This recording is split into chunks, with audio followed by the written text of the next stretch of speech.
I have been with this franchise for a short while. I had only recently watched the first four films around 2021. I had never seen these films before.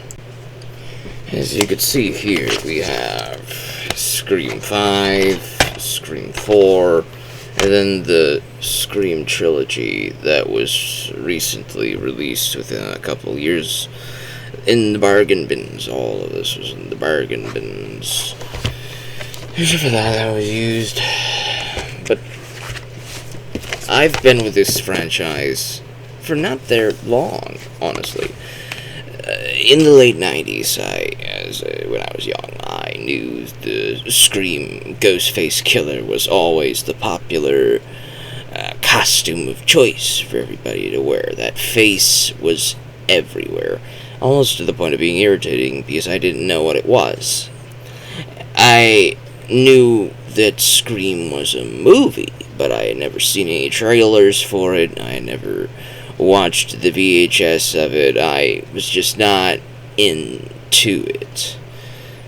It wasn't until maybe the early 2010s when Scream 4 was being talked about that I started to become mildly interested in the series, but I still wasn't interested enough to want to track down the first four films to watch them. It took Scream 5 being released for me to garner enough interest to see the franchise. But it still wasn't enough for me to go find streaming for it, of course. So I had to wait until these showed up in bargain bins. So I picked them up in the bargain bins and watched all four of them. I binged all four of them in preparation to see the fifth one. So I can honestly say that my memory for these five films, at least the first four, are pretty fresh. And my opinions on them are pretty high. In fact, I honestly would probably be the only one on the planet that would say that I loved Scream 3. Not as much as the first two Screams, but I really liked this one. So much so that I liked this one more than this one, and this one.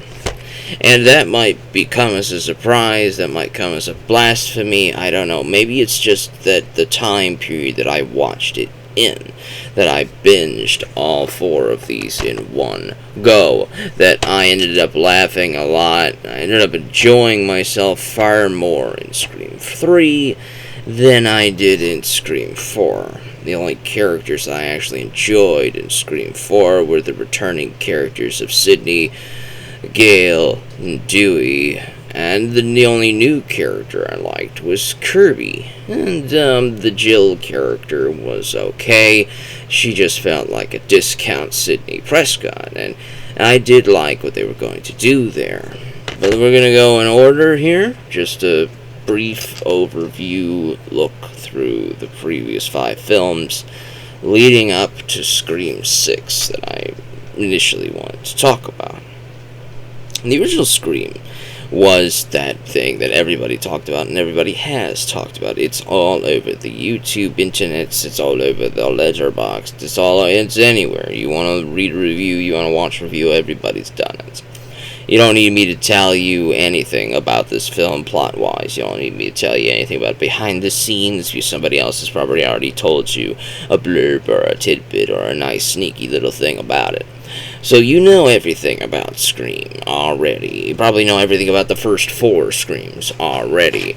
But what I took away from it was that this was very entertaining. I had a lot of fun with this. I had seen New Nightmare, I Know What You Did Last Summer, and something else.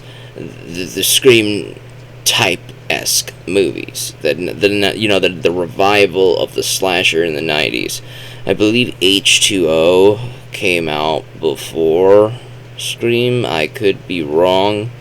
But H2O, New Nightmare, Wes Craven's New Nightmare, and Scream were all roughly around that same time period. New Nightmare came first, of course. It revitalized the meta type of thing, because New Nightmare took place in, like, current day, real world place, in a reality where the Nightmare on Elm Street movies were movies that Wes Craven had conceptualized and directed the first one. So with New Nightmare, I think he directed that one too. It was the most refreshing take in the franchise since the first one. I honestly really loved it. So then they brought him in to do this once they saw a Kevin Williamson script. I believe this one, and this one were Kevin Williamson scripts, and that's why it shows that most people would consider that this one, and this one to be their top 3 films in varying degrees of order.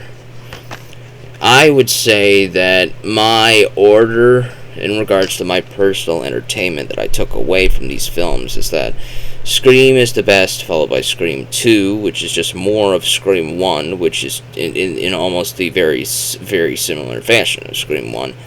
But it was just as entertaining. It's just that this one came first, so this one obviously ranks above this one. This one is just as entertaining. It's just as good as the first. It's just the first came first, and I watched it first. So this one's the best, followed by Scream 2. Scream 3, a lot of people really didn't like. It. They didn't like how non-gory it was. I'm not going to mention the real-world event shooting that happened around the time this film was made, but I don't really care about that. I care about how entertaining the characters are. And admittedly, Dewey is very different from the Dewey in Scream 1 and 2. It's mostly a bickering vibe between Dewey and Gale's characters. And I loved it. That was the part of the story I loved the most in the first 2 films, is that they're dynamic. They showed real chemistry together, and honestly, they had real chemistry. They got married. Their actors got married in the real worldy world outside of the screen. So they were a couple on and off the screen during these films, and that was pretty cool to see happen, because that chemistry, that dynamic still existed. That existed on and off the screen. So their bickerings and the fun shenanigans in the third one were very entertaining. They were probably the best part of the film for me. The kills were not as fun, but then again, I'm not usually here for most of those.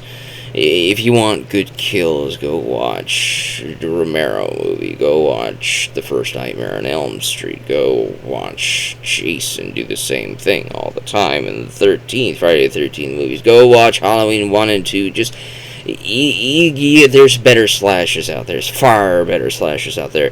And honestly, I would say, in regards to the kills, that the next 3 films in the franchise are superior to it.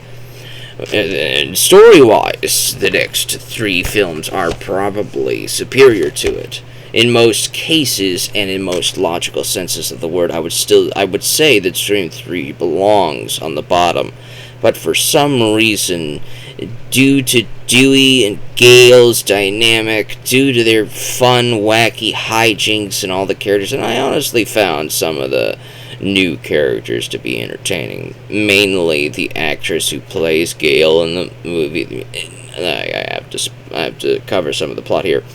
In Scream 3, the characters who are based on the first Scream, Gale, Dewey, Sidney.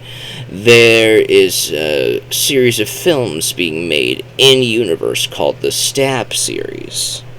The first Stab being based off the events of the first Scream. The events of the second Stab and third Stab and all that stuff going all the way through are based off the subsequent events of the Ghostface killings and the copycat serial killers. And during this place, it takes place in Hollywood during the production of one of those Stab killings.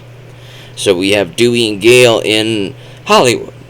Dewey's working as some sort of security guard and not security guard, story consultant, film consultant, script consultant, things like that for the film. And there are characters who came in to play the characters of the previous events. Stab 3 is based off events that have not actually happened. Stab 1 and 2, Stab 1 was based off Scream 1, Stab 2 is based off Scream 2, Stab 3 is based off an untold event. In fact, the events are happening at the same time. So we have characters like, I forget her name, but she's playing Gale Weathers in Universe. So we have Gale Weathers, and then we have the actress who's playing Gale Weathers in the Stab movies. And then we have the other characters who play Sydney in the Stab movie and all that other stuff besides.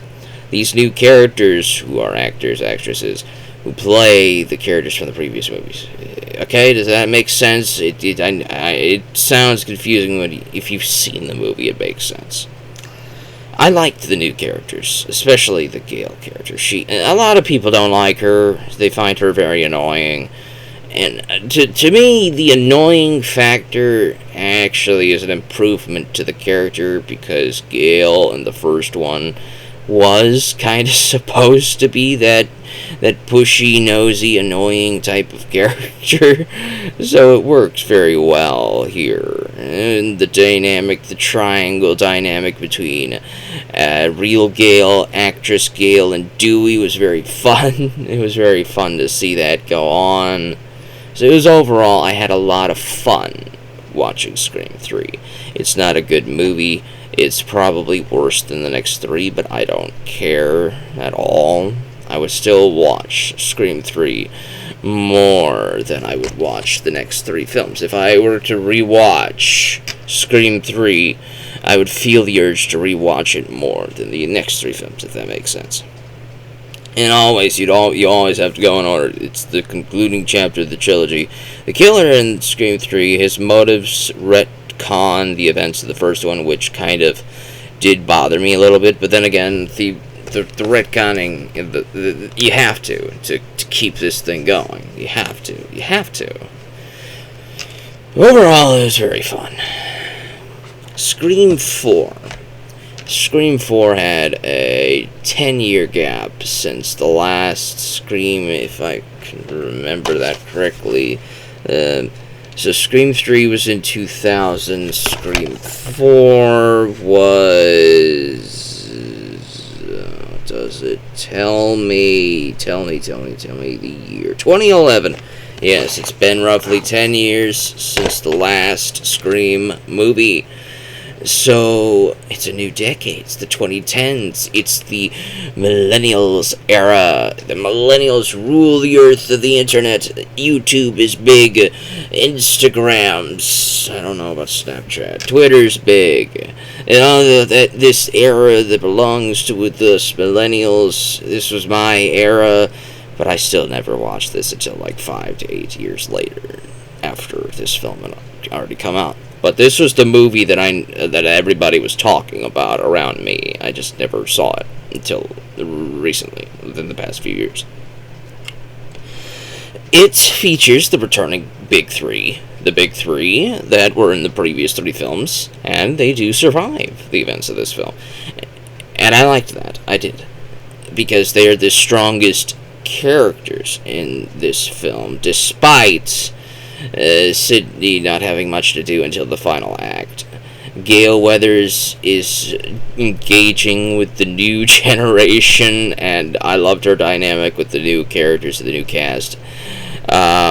Dewey is probably the weakest element in this film, and I think there's a big contrast to Dewey here and the Dewey in the previous film. I would honestly say that Dewey should not have... He's not a police officer in the third film. He's like a film consultant in the third film. How does he go from just a film consultant back to being a police, and now he's big. He's the head of the police in wherever this place, Woodsboro. He's now the head of the police there. for some reason. Don't know why, don't know how. He and Gail got married, which is nice, because I think around the time this film came out, they had already divorced, but their chemistry is pretty good. They're really good at giving that tension dynamic, because there's real tension there. So it was real there. So it was pretty fun to see that happening. But Dewey just had very little to do. He was just always in the background. He picks up the phone, he gets a call, and then he has to run somewhere else. Once he gets there, he's too late, or something else is happening elsewhere, so he goes and barks some orders, and he runs over to go to somewhere else, but of course he's too late to get there. He's just always running around. There's nothing for him to do other than run around and bark orders, and that's sad, because he's my favorite character in these three films, and he deserved to have more to do here.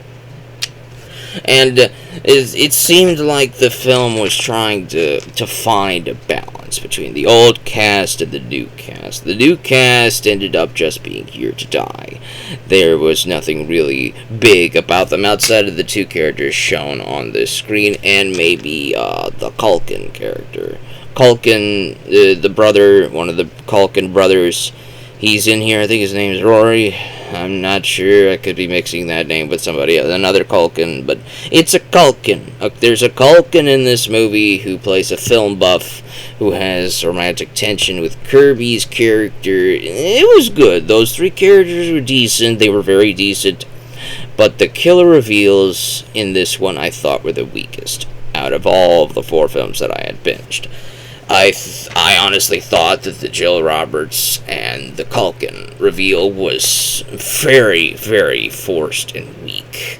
Jill's acting and her performance in the third act was pretty fun. It was, admittedly, very fun to see on screen go through with her motivations and the jealousy, but this just random heel face turn of being this insane person who watched Sidney Prescott become popular and famous by surviving a terrible event. So she goes like, alright, well, I'm just gonna have my own mother killed by Rory as the Scream Killer, and just have all of my friends die, and I'm gonna be the only one who survives. For some reason, it's like how does she become psychopath from there's nothing that really that sells that to you.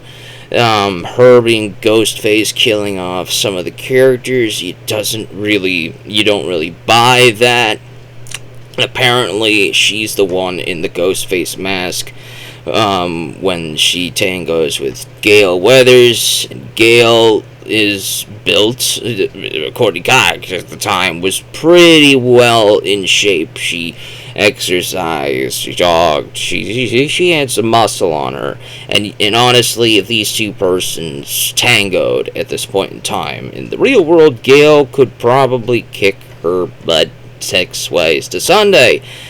It just wasn't believable. Now, if it was Rory, maybe Rory would be able to overpower Gale. But I didn't buy that Jill Roberts could overpower Gale. Gale would knock her clock off.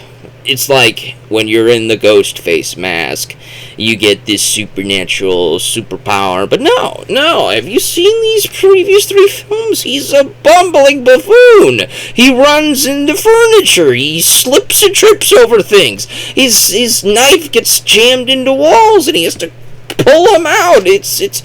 He's a real person under that costume. He's just a dude in a costume, sometimes a girl in a costume, and you can feel that in these 3 movies. You can feel that he's got that human limitations about him. In this, it's starting to feel like he's more of an entity rather than a person in a mask.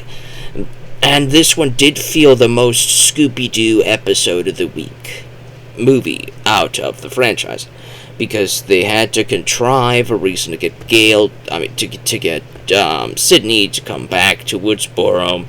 These two are living in Woodsboro now, despite 2 previous terrible events happening there.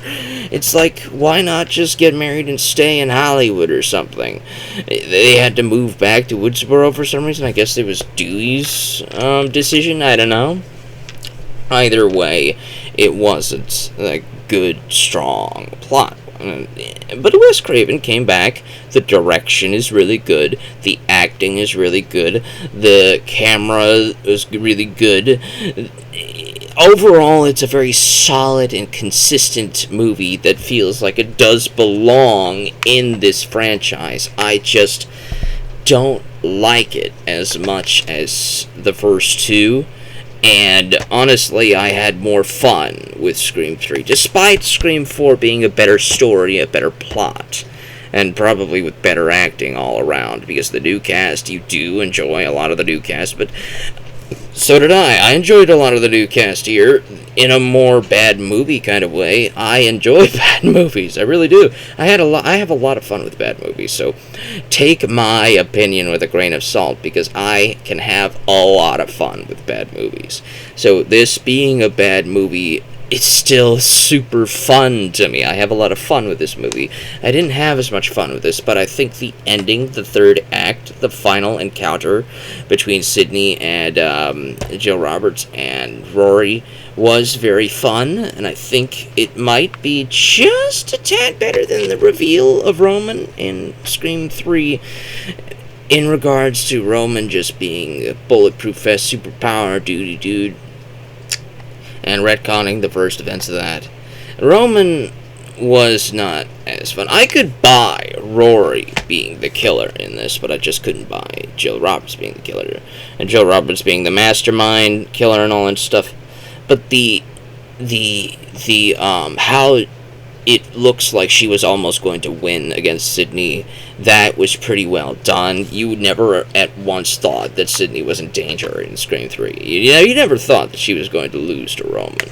In this one, you almost think that she could lose here, which might be setting up a new trilogy of films where the second film actually deals with Jill being the survivor by killing off Sidney and becoming the new popular person, and then maybe like Dewey becomes the next Ghostface to get revenge. It could have been very fun to see a potential Scream where she did win.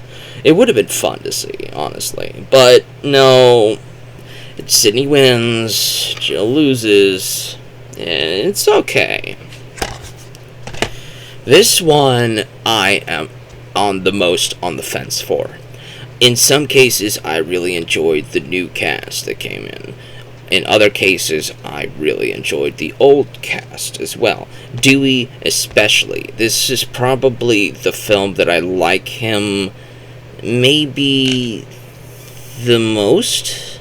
In regards to his character from, say, the first Scream, and how much he has grown from the first Scream into the fifth one, he has really come into his own.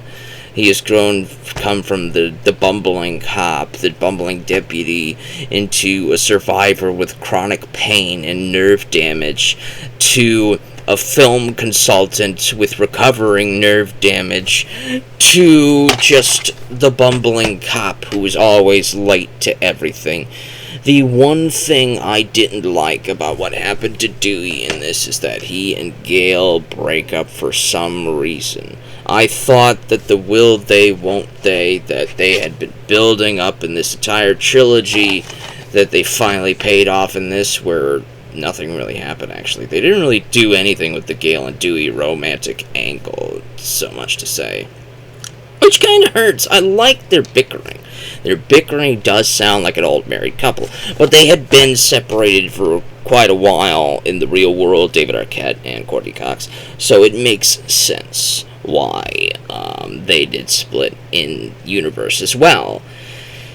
But what they did to this man, they made him so sad. They made him such a sad and miserable person, living in a trailer. The dude was the head of the police peoples in this movie. He should at least have a house. He should at least be living in a house.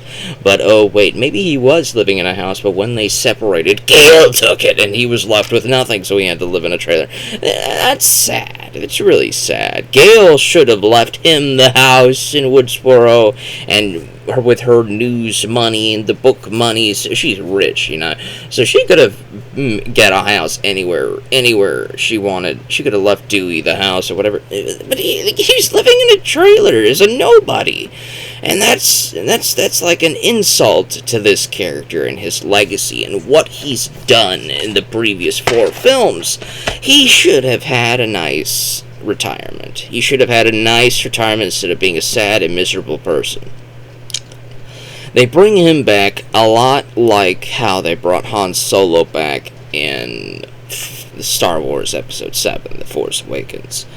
They brought him back, and Han Solo was pretty fun in Force Awakens, but you knew that they brought him back only to kill him off. And that is exactly what it feels like in this movie, and that is exactly what happens in this movie. They brought him back to kill him off. And that was disappointing. It really was. Because Dewey is the best character in this franchise. If anybody should have been killed off, it should have been either Sydney or Gale. Sydney, honestly, I'd say she deserves to have her retirement off screen with her family and just live in happiness and just leave this franchise for good and all and stop being forced to come back. But if they were going to have her come back, it would be with a Loomis legacy, Billy Loomis legacy. Which is what happens in this. This character here, her name is Samantha. I think her last name's Carpenter, as an homage to John Carpenter. Samantha is the illegitimate daughter of Billy Loomis. Billy, I think, was cheating on Sydney, or maybe he had a one-night stand or something with another character before he got with Sydney, or while they were on a break. Sydney wouldn't sleep with him, so of course Billy would go like, "I need to get something somewhere," so he goes to get something somewhere else, and Samantha was the result of that, getting something somewhere else. So she had been conceived by the events of Scream 2 as an infant. She was growing up throughout 3 and 4, and she, for the most part, was left alone, left out of the story. But now she's grown up, her and her half-sister, General Ortega, and they're fun. Jenna Ortega was really good at playing a victim in this movie. She really looked vulnerable. She really looked like she was really getting the crap beaten out of her, and she was really good at being a survivor of all of that stuff, so that she was fine. The twins were Randy's, Randy's niece and nephew. The twin characters, Randy, we learned that Randy has a sister in Scream 3. So they used that character's womb to produce offspring to be the new Randy for the film. The new cast was pretty decent. Some characters exist only to be killed off, as you could obviously tell, and they were. The killer, the Ghostface killer reveal, though, I thought that was the weakest in this entire franchise. I thought it was weaker even than Jill Roberts. Jill Roberts' motivation in Scream 4 at least felt somewhat believable, despite her psychopathy being not believable. But the boyfriend, and where is she on this? Is she on here? I can't tell. Yeah, I think that's her right here. These two are the killers, and they're not believable in the slightest. But then again, when I was watching the first Scream for the first time, I didn't know who the killers were. I had Billy Loomis pegged from the start, but I was always surprised that the second killer ended up being Stu. Here, I thought that he was the killer almost right away. And then, when she was revealed as the second killer, I was surprised. I was like, oh, wait, wow, that's you? I never expected it. And her motivations are they're the weakest. They're the weakest. They are the weakest. And I thought that was very disappointing. They kill off Dewey. They use her to kill him off. And I'm again, like I said with Scream 4, how Jill tangoed with Gale, and how I thought Gale would have been able to kick her ass despite her being in the Ghostface outfit. Dewey should have been able to kick her ass 6 ways to Sunday. 16 ways to Sunday. dude in the real world is a mixed martial arts fighter, wrestler, whatever, boxer. The dude is built like a tank. Even in his middle age, he should have been able to beat her back. But I think she had a gun or something, and he gets shot. So, despite how well built you are, you're not made of steel, Dewey. So he does die, and she does kill him, and she goes like, "It's an honor," and it's like, oh, goody, whatever. And overall, I thought that the new character, being Billy's daughter, was very good.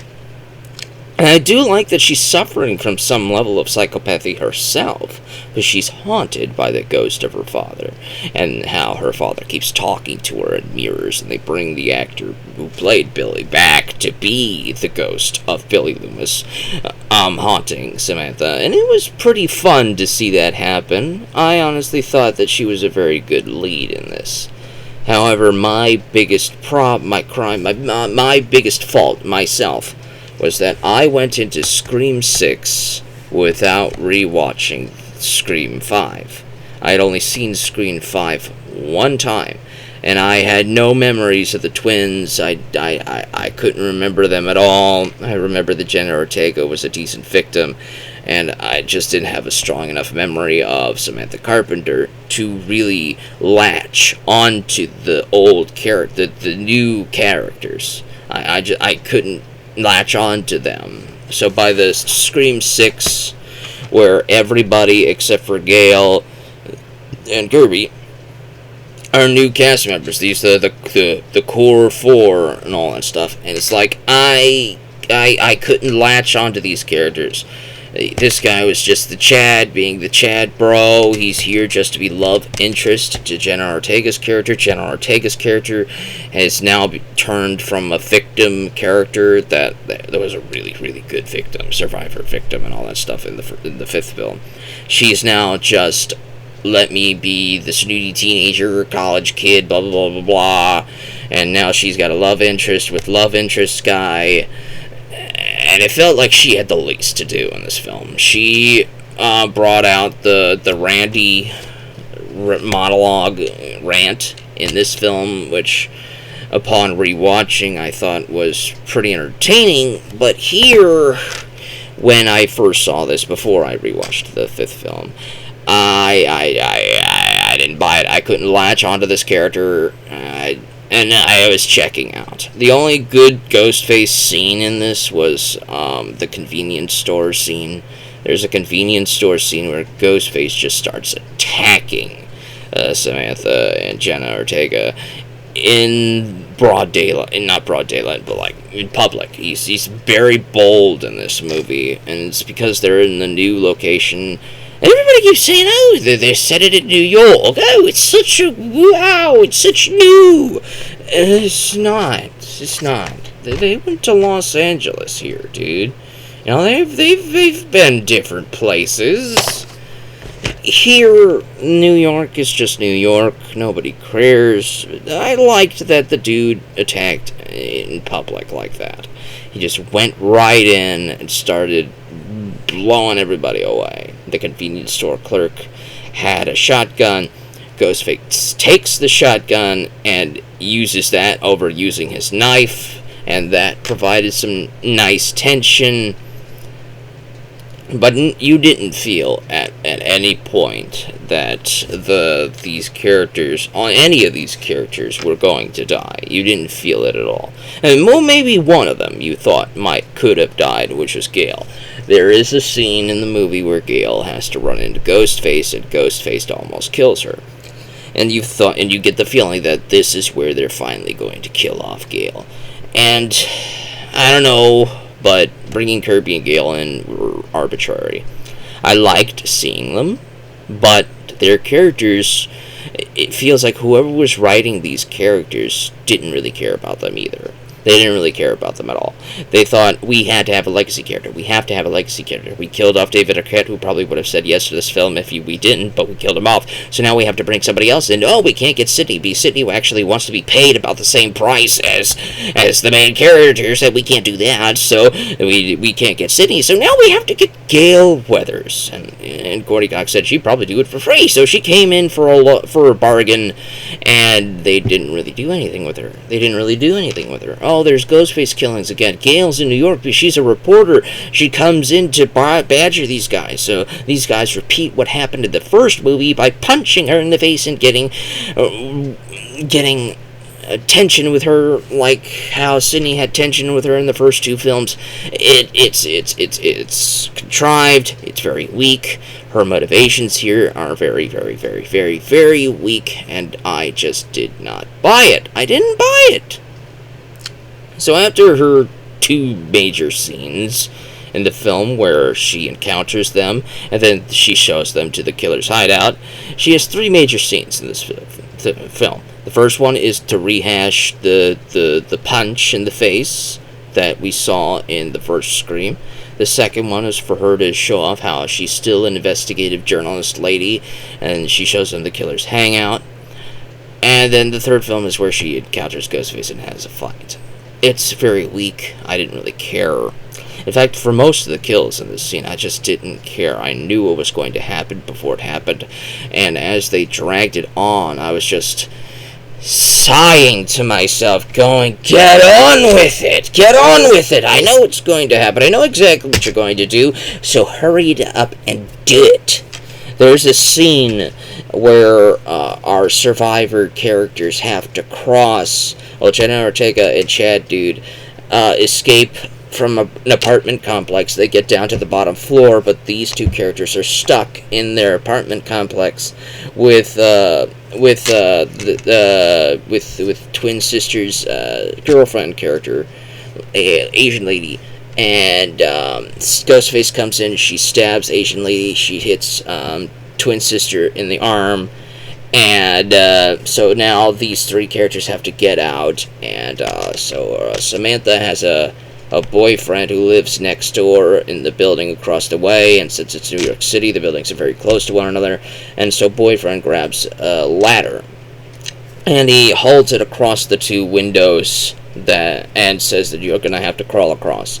Samantha gets across first, and then twin sister gets across, and so twin sister's girlfriend, who has been pretty badly wounded, has to cross the ladder last. And anybody who has ever watched a slasher movie knows what's going to happen next. But they draw it out, and a lot of people said, "Oh, this is so tense. There was so much tension." And I'm like, sitting there going, "Get on with it. Come on, hurry up. Come on, cross the ladder. Come on, you could do it. Come on, one more wrong. Come on." And then the killer gets in, Ghostface gets into the bedroom, and now I'm going for Ghostface. Alright, Ghostface, come on. Get to the ladder. Come on, you're gonna shake it, come on. Shake it, hurry it up. Let's go. Come on, fall already. And then she falls, and I felt nothing, because I don't know who this character is. I didn't care. I didn't have any emotional stake in these characters or what was happening to them. So when crap was going on, I wasn't worried for them. I wasn't scared for them. I was just expecting what was going to happen, and I had no connection to this character to care when something happened. So she dies, and another character allegedly dies, and you could tell writing-wise they had a previous version of this script. And because one of the characters that dies ends up being not dead, and ends up being the killer, one of the killers, and instead of two killers, there's three killers now, and it's just, there's something about this movie that I just couldn't care about. And it's probably because I didn't rewatch this one first before watching Scream 6. So my connection to these four characters was very weak to begin with. so that when I watched this sequel, what was happening to them, I just did not have as strong of an emotional stake. I just couldn't care what was going on. I couldn't care what was happening to them. And then Kirby. Let's talk about Kirby's character. Kirby was a fan favorite in Scream 4. Everybody loved Kirby's character. And, when I watched it, and I watched Scream 4 2 or 3 times, and it's like, alright, yeah, she's fine. She's okay. But there's nothing really special about her. She's just fine. She's fine. And then when she comes back, because I knew she wouldn't be dead, they wouldn't kill Kirby off. Fans like her too much, and they teased that she was alive in Scream 5. So here she is in Scream 6. She's become an FBI agent lady because she was a victim in the 4th film, but she didn't want to be labeled as a victim. She wanted to fight her killers, fight her demons. So she became police FBI agent lady to do that. And she comes to New York because she's seen the Ghostface killings happening here. Why she didn't come back here, I don't know. This happened like last year or 2 years ago. In lore, in universe, she would probably still be an FBI agent lady by that point. So why she didn't show up here, but just suddenly shows up here, despite being an FBI agent lady in another state way, way, way away. So her showing up here would have still have made far more sense to have happened, but ignoring the events of this movie, ignoring the events here, not showing up. But showing up here just feels like it was plot contrived. It feels like this could have been any character, really, because there's nothing really about Kirby's performance here that says that this had to have been Kirby. This could have been anybody. This could have been written to be any character. Any FBI agent person could have played the FBI agent person that Kirby is playing, if that makes sense. Gale's performance here. Anybody could have played Gale's performance here. Anyone. And you don't get that feeling in these previous films. When you see Gale on screen in the sequels, you know that Gale is playing Gale's character. Nobody else could have played Gale's character. Same for Dewey. When Dewey shows up in these previous 5 films, you know that that's Dewey. That this role was written to be Dewey. And then not just anybody could come in to play this character. But in Scream 6, you don't feel that with these 2 characters. You feel like they're just there to be legacy characters. They're there to show the audience, hey, look at me, I was in a previous movie. But how they're written, what they do in this film doesn't really tell you that this role was written directly, specifically for this. It could have been anybody. Then the Scream Killers, they could have been anybody. And I feel like there was a different writer, there was different versions of the script, there were different endings. In the ending of this film, we learn that the killer was cop man dude who ends up being the father of the previous killer. They're pulling the Mrs. Loomis thing from Scream 2. They're pulling that out of their butts. So we have the father of the killer from Scream 5 and his 2 siblings. The 2 siblings being the sister lady, who was kind of written to be kind of like the Tatum character from the first Scream, the sleep around lady, who was just doing a lot of sexy sleep around stuff. And then the dude who was just there to be the blandly written dude that everybody forgets exists. Those were the killers. Yeah, I didn't buy it. I'm sorry, I didn't buy it. Cop dude being the killer from the previous film's father, that was fine. I didn't really care about that, but that could have been fine. He could have been the killer. But then the nobody-faced dude that I kept forgetting was even in this movie until he showed back up. I don't even know his name. He had curlyish hair. He was the dude who was at Econ during the ladder sequence, and everybody was suspecting him to be Ghostface. He was the red herring character, and for one, and they showed him off to be the killer. Why not?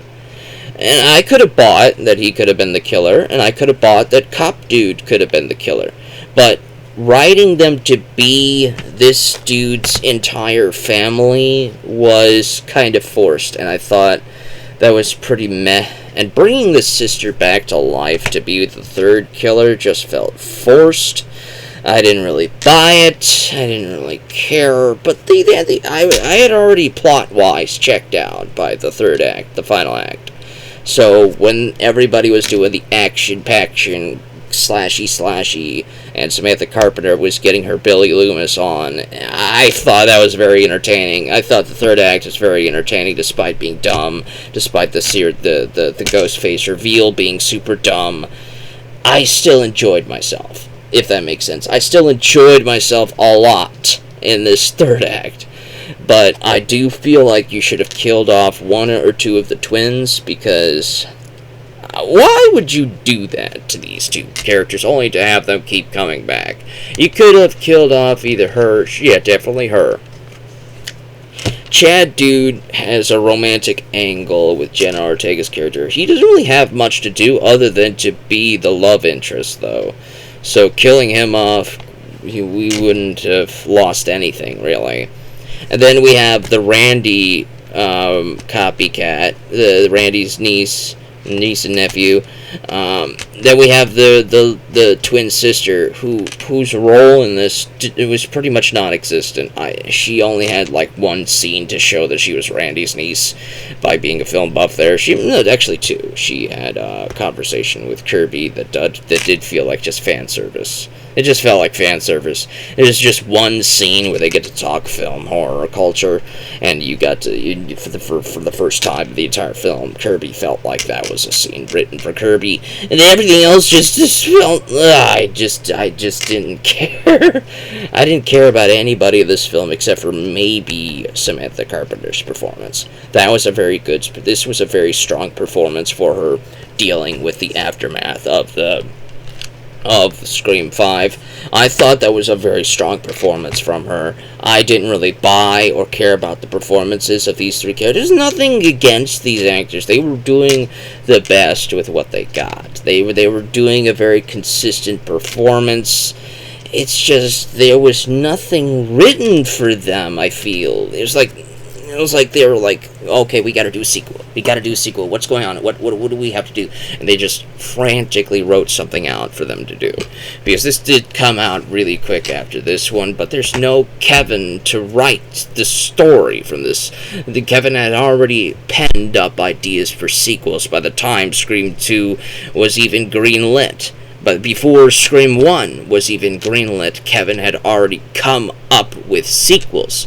So when the sequel happened so soon after the first one, it felt like a sequel. The characters felt like they were continuations of the previous film's characters. This one doesn't really feel like that to me. Outside of Samantha's performance, which was pretty good, Jenna Ortega's performance was the second best in this.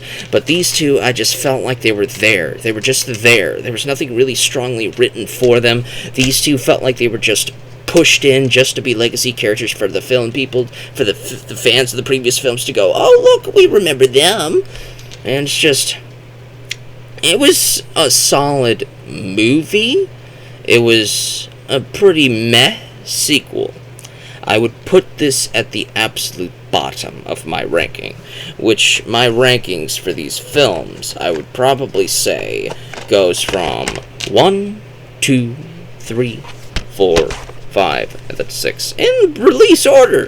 The best first one's the best, followed by the second one, which I would honestly say these two are very much equal in terms of how good the film is. They were very, very good. And in fact, if they ended the series after the second film, I would honestly say that it was the strongest. These two were. It was just a very good sequel and original film, but they had to continue because these two were very popular. So they come out with this one, everybody hates it. I honestly liked it, I really did. Then they come up with this one, and I thought, alright, you finished, you're done, you don't need to do any more. Then they bring it back, they just have to bring it back. And I get why they did it, because they were starting to remake all sorts of other classic slashers during the 2010s. Friday the 13th, Nightmare on Elm Street, Child's Play. They were Halloween by Rob Zombie. They were remaking all of these classic slasher icons. So when they came back to say that this was actually a sequel to this one, and they were covering how how remakes happen. This is more like a requel, R-E-Q-U-E-L, requel. And that was fine. I thought, alright, you did this, now we're done. We're finished. But nope, we have to keep going. And by this point, it starts to feel like Nightmare on Elm Street 6, the Freddy's Dead one, though I thought Freddy's Dead was very entertaining. This one just didn't have the entertaining qualities of Freddy's Dead. But it's fine, I guess. I'm nitpicking way too much. I just didn't enjoy it as much as I enjoyed these first 5 films. This one is consistent to the story, at least. That's one thing that you could say about this franchise, is that it is the most consistent franchise. While I would say that this is the worst one of the series, I would still say it's better than half of the Friday the 13th sequels. I would still say it's better than half of the Nightmare on Elm Street sequels. I would still say it was better than half of the Halloween sequels. It's still a solid movie. It's still a solid slasher. I just needed to care about these characters, and these two needed to be written more like their characters for me to actually care about them, instead of them just being there to be there, you know? It could have been better. It could have been a lot better, but it could have been a lot worse, too. Scream 6 is okay. If you want to watch it, definitely watch Scream 5 first, beforehand. You may not need to rewatch Scream 1 through 4. If you've already seen them, you probably remember them a lot better. And honestly, they are far better movies, especially Scream 1, 2, and 4, because they were directed by Wes Craven. And they were written by Kevin Williamson. Honestly, they should have been finished. But, you know, Kevin was kind of like a producer in this, I think. You know, he was a producer. Yeah, I see it somewhere. There he is. Yeah, he was somewhat involved, but he didn't write it. You know, he might have looked at the script maybe and said, alright, go ahead. You're going to do it without me anyway, so go ahead. It's fine. It's a fine film. But it's better than half of the sequels of the other slasher franchises we've gotten, so there's that. It is consistently above most slasher sequels. It's just a slasher sequel to me, though. I needed to care more about these characters. I needed to care more about what was going on, because all of the kills, while bloody, while brutal, while very tense, I didn't feel tense. I didn't feel the worry for these characters, because I didn't care if they died. I was just like, okay, this guy's going to die now. Come on, hurry it up. Stab him. Let's go. Alright, there you go. You stabbed him. Alright, let's move on. And I didn't feel that with the previous film. I actually felt very concerned for Jenna Ortega's character. I felt concerned for that character, because there was some real tension there. When Chad Dude was getting stabbed in the final act, I didn't care. I didn't care. When the twin sister was being stabbed on the subway, I didn't care. I didn't care. When her girlfriend was being stabbed on the ladder in the second act, I didn't care. I didn't care. So when Gail was being attacked by the Ghostface Killer, I didn't care. I didn't feel anything. And that was my biggest gripe with this film, is that I didn't feel anything for these characters, with the possible exception of Samantha Carpenter. everybody else was just written to just be there, I guess. In this, I think it was far better written, far better acted, far better portrayed. Well, I think the motivations for the killers is kind of weak. It's still pretty solid. The new cast was pretty solid. I liked how they were kind of repeating the first film, but not exactly. It's actually a sequel to the previous 4 films. I liked what they were doing here. I liked the motivations for everybody. I liked how these characters actually felt like they were these characters. And I liked how Sydney did return, not just being shoved into the plot like she probably would have been in Scream 6, but I like that she returned because Dewey had died. She came back for Dewey. And I liked that. That was very good motivation to bring her into the story. And it's a shame that Dewey had to die, but it had to have happened eventually. It's been 20 plus years by now since the first Scream. It's time to move into the next era of characters. So I liked what they did with his character, at least how,